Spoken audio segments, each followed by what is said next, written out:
Welcome to the Designer Dataviz channel. I'm Tatiana Temple. I'm a data visualization designer with 25 years of experience. So on this channel, I share all my tips and tricks on how I'm trying to help graphic designers learn this skill. So today I want to share with you a 3-step process that I use to refine my work, to both to create and refine it. And it's a process that allows me to reach that level of quality, which is kind of measured in clarity, the level of clarity that my clients love. And so hopefully you can use this process to increase the quality of your work and to make those charts, to create those designs that will keep your clients coming back and will make them love you. So we're going to walk through a real life project and see how this process applies to it. So let's get to it.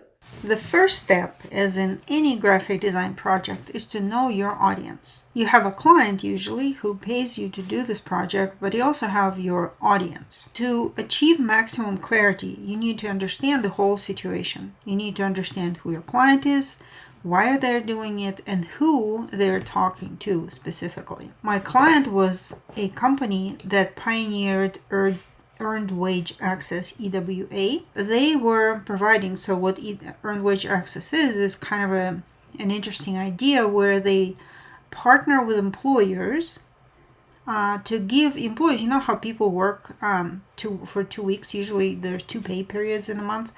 So people work for 2 weeks and then at the end they get paid for those 2 weeks.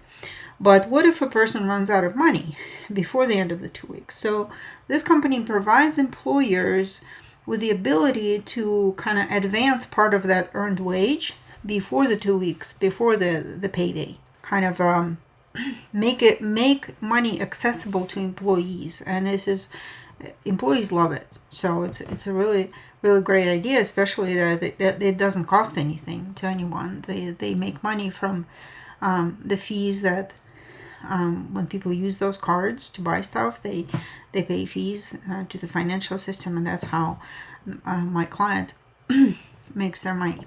That's my client, right? So my client is the provider of earned wage access, but their clients, who they were talking to, they were creating a report on kind of an economy of the country, of the United States, on wages, on how wages compare with spending, and why it's critical that people have that service of earned wage access, of like accessing their money before the payday. We are talking here to businesses who potentially want to consider adding this as a perk to their employees. And so this was a report with a lot of economic data, and this is I'm gonna walk you through another chart, but this is just one of the charts in the report just to set the context. This was done in 2021, and the economic situation in the country was actually pretty dire. So if we compare here, we called it livelihood index, but we compared basic expenses of kind of through economic reporting, economic data, and income, median income in each state. And we found that only in 2 states, Arizona and Washington, the wages exceeded the expenses. The rest of the states were literally underwater. So South Dakota, it was 76, so the wages covered only 76% of expenses. Unfortunately, that's the economy of the United States has been on this kind of downward trajectory since the outsourcing of manufacturing to China, but that's where we were, in 2021. So let's walk through a chart in this report that showed income and expenses by category. This is the Excel sheet that the client sent me. So the average, actually the median wage of a person in the United States, I think it was per person, yeah, this was a per person, it's $36,254. Per month it's $3,021. And then these are basic necessities: food, fuel, shelter, this is per person, that's why it's so low. Insurances, medical expenses, other expenses, cable phone and internet. So the total expenses were $2,665. And then these were discretionary wants, like how much people usually spend on discretionary stuff that's, it's not absolutely necessary. And the amount came to $3,063, which exceeds the wage, the median wage, and there's no savings. Like, you don't even have money for discretionary spending, so you're living paycheck to paycheck, able to pay only for your necessities. And so we had this data, which is very alarming. Step 1, we know our audience, so now we go to step 2. Step 2 is sketching with data. Sketching with data is you take the data and you go to a program like Excel. I usually use Excel, and you go and you start sketching stuff out, just kind of trying out for size, different chart types, maybe different, you kind of play around in Excel. So after some playing around, this is what I came up with.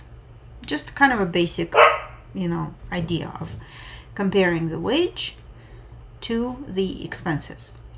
And discretionary, kind of adding the discretionary spending puts you over the wage. Okay, so this shows the basic idea that our expenses exceed the wage, which is in itself bad. I know it looks ugly. It's Excel, right? It is ugly, but it doesn't it shows the situation, but doesn't quite connect with you emotionally or mentally. It doesn't give you many ideas. It's like you just see this and it's kind of like a fact of life. It's like, wow, economic situation sucks. Okay, right? When I talked to my client about this, they pointed out there is usually a crunch time right before the second paycheck during the month, because your biggest expenses come at the beginning of the month. So your shelter, probably your insurances, your medical maybe, but it's like there's a big chunk of expenses at the beginning of the month, and then you kind of underwater, and there's a lot of people actually also pay overdraft fees. They exceed their balance. So in order to really put yourself in the audience's shoes, to really craft your story in a powerful way, your data story, is I came up with this question that I ask myself and I ask my client. This is step 3, clarity through iteration. I sketched the data. Now we start to iterate. Okay, so this is step 3, where we iterate and we gain clarity at each iteration. Okay, and so this is the question that I really love, that I ask both myself and my client, and it works like magic. The question is, what is this design not doing that it needs to do? You as the designer, you are the visual problem solver, right? And your client, ideally, their role is to describe the problem for you, okay? But describing the problem is often in itself actually difficult. Like, client may offer you a solution like, oh, use a line chart, or oh, use a pie chart, whatever, or increase the font size, or make the logo bigger, whatever. So the client kind of steps into the designer's shoes, which you don't necessarily want. You probably don't want this as a graphic designer. So you can ask him okay, what is it not doing? Right? What is the actual problem, right, that we are solving here? If we look at this sketch, right, and ask ourselves, what is it not doing? Well, it's not putting me in the shoes. So if my audience is an employee who is running out of money at the end of the first 2 weeks, right, and just before his paycheck, they're running out of money and they're incurring overdraft fees, it doesn't put me in that position, this chart. I look at it, it's just basic aggregate economic data, but I don't feel that, pain that the person feels when they go to an ATM and there's not enough money, or their card is declined, or they incur that $32 overdraft fee, which sucks. Okay, so what is this not doing? It's not putting me into the reader's shoes. It's not giving me that time frame. This chart is definitely missing the time component. So I went back to the data and I said, okay, how are we going to put the time into this chart? And it's like, well, let's suppose that we can simulate how a person would spend that money. So we have the money, for example, food. We have food, and let's just assume that the food is bought once a week, which is very plausible, theoretically very plausible. Okay, so we break down the food into 4 parts. We break out the fuel on other expenses into 4 parts, medical, other. Okay, we put shelter in the beginning. We put insurance in the beginning. We put cable phone in the beginning of the month. We add the overdraft fee here of $32. Okay, this is paycheck number 2, then all the expenses, and then the wants at the end. I put all of these expenses here, and then the running total. This is your running total in your bank. How much money do you have in your bank? So in the beginning of the month, you start with $1,500, and then it goes down, down, down, down, and then another chunk of money, and then go down, down, down, down. 12 to 26% of Americans pay an overdraft fee between $26 and $35. So almost a quarter of population pays overdraft fees. So now we have like this timeline. The timeline and the thing to visualize would probably be the running total. So I go back into Excel and I create a line chart. Line chart with all of these items, right, as it goes down. You can probably also do like a bar chart, positive and negative, but this is a line chart. In Excel, there's an option. You can click to smooth the line if you click on the properties of the line. So I bring this into Illustrator. I add all these elements. I add little icons for each expense, like housing, medical, cell phone, groceries, gas. So this is your paycheck, and this is your boom, boom, boom, boom, boom. You're going down, and then you're hit with an overdraft fee. On top, like adding insult to injury, you're already underwater. Okay, so I mark these weeks here, weeks 1, 2, 3, and 4. This is the money left before the wants, and this is the money after. Like, this is how much you would need to spend just to, have fun, basically. Okay, so let's go back now. We'll look at this chart. It looks nice. Let's run this test again. Okay, so our test question: what is this design not doing that it needs to do? Analytically, I think it looks pretty good. Adding green and red color adds a little bit of drama, right? So this is good, this is bad. But I think what this was missing, so just if you'd like take a little pause and look at this. I think what it's missing, because it's a sales piece, this is not just a neutral reporting piece. So our client, my client, is a company who's selling their services to employers. Okay, and so what is missing here is a little bit of a sales push. So sales happen through emotion, right? And I thought, well, what can put employer in the shoes of the employee just to see how much pain they're in, right? And so I imagined myself in the situation of this week 2, end of week 2, and I'm running out of, I have a family to feed and I'm running out of money. It's horrible, right? And so to reinforce that point, I thought, well, what if I just add a little bit of a emotion? So instead of financial life of a person, I called it emotional life of a person. How do working people in this country actually feel, right? The first week, they're probably worried. I know I'm worried. When I pay my mortgage, I know that there's going to be a crunch time. Okay. In week 2, possibly they feel stress and panic. In week 3, they feel relieved, but in week 4, they feel frustrated because is this life?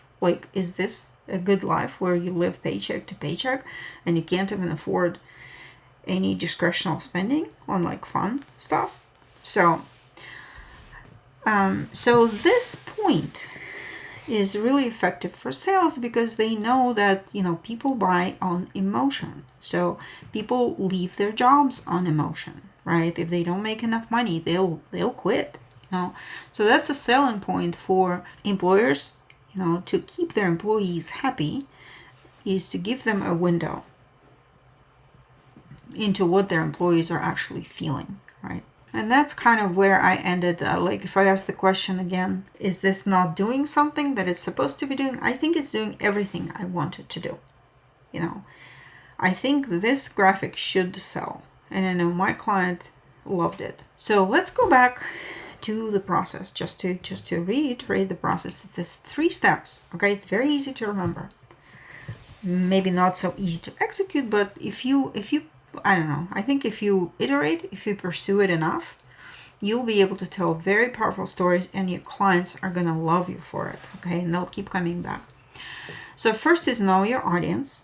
What is the reader's thinking process? Who are my readers? Who is my client? What frame of mind are they in, right? Where are they specifically? Like, you can even physically imagine where they are and what they're doing and how the data affects them. Second step is sketch with data. So you go and you sketch with real data. You usually sketch in Excel. You know, with concept graphics, I often sketch on paper, or with dashboards, I often sketch on paper. And the third one is clarity through iteration. So iterate and ask the magical question. What is the design not doing that it needs to do? Just try asking your client this question. It's actually really powerful. Like, what's the actual problem here? Okay. And then you start talking about, you know, real problems like emotions, or like we need to sell this, or like it's all about this end of the second week where they're running out of money. So you kind of find that clarity, and you help your client define the message and define the problem better. So that's a real value add from you as a graphic designer. You know, simple projects, you probably just iterate with you, ask yourself this question, right, and go back to sketching. With more complex stuff, like complex conceptual graphics or process graphics, you often have to go back to your audience. And I remember designing this graphic for procurement department of a big company that I worked for, and I think we went back and forth for like a month, clarifying because it was really complex. But in the end, they were so happy, and they said everybody just loved the graphic because it wasn't particularly beautiful. I can't claim that it's like brilliantly designed graphic, but it actually worked really well. It showed people exactly what they needed to do with their procurement process as they were moving it to more like a centralized procurement. Okay, and so this way, if you iterate through these 3 steps, you will be able to achieve a result that will make you and your client very, very happy.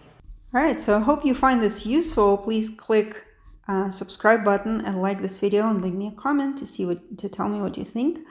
I'd love to hear about hear your feedback, and also any questions or maybe any future topics that you would like me to cover.